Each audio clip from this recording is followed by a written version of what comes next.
What's going on, gardeners? It's Abundant Gardening here with another quick garden tip. Today I'm going to share with you what to look for when you're checking in on your overwintering bulbs. In this case I have a Calla and a Dahlia bulb. First we'll start off with this Calla bulb. As you can see, I have two bulbs that I am overwintering. This used to be actually one. You can see where I split it.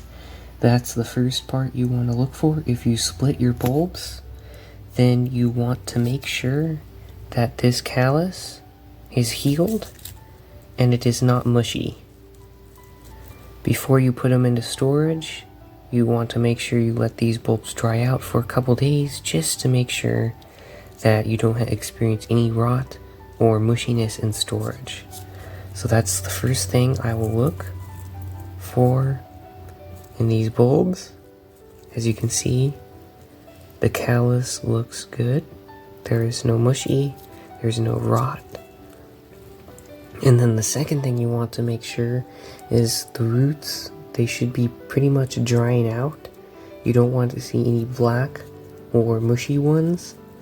If so, that you would just have to take them off and possibly put the bulb that is rotting into a separate container, because you do not want to spread any of the rot to the other bulbs that are still healthy. As you can see, this bulb is perfectly fine still. You want to make sure that the bulbs are not mushy. This one is still firm, because if they are mushy, that means they are rotting and you most likely want to throw them away. Other than that, this bulb is healthy and ready to go back into the paper bag or cardboard box, whatever you have, as long as it is a breathable container and that it stays above freezing, preferably.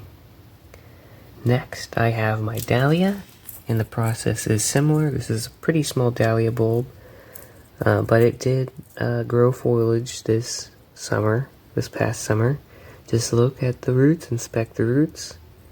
You can see there are no black or mushy ones. This bulb here is not mushy.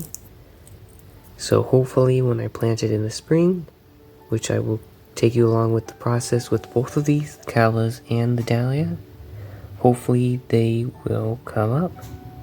So that is just today's quick garden tip. These will both go back into their paper bags, respectively. As I mentioned, you can use a cardboard box or any breathable container. So, I hope you enjoyed this video and liked it, and I'll see you in the next video.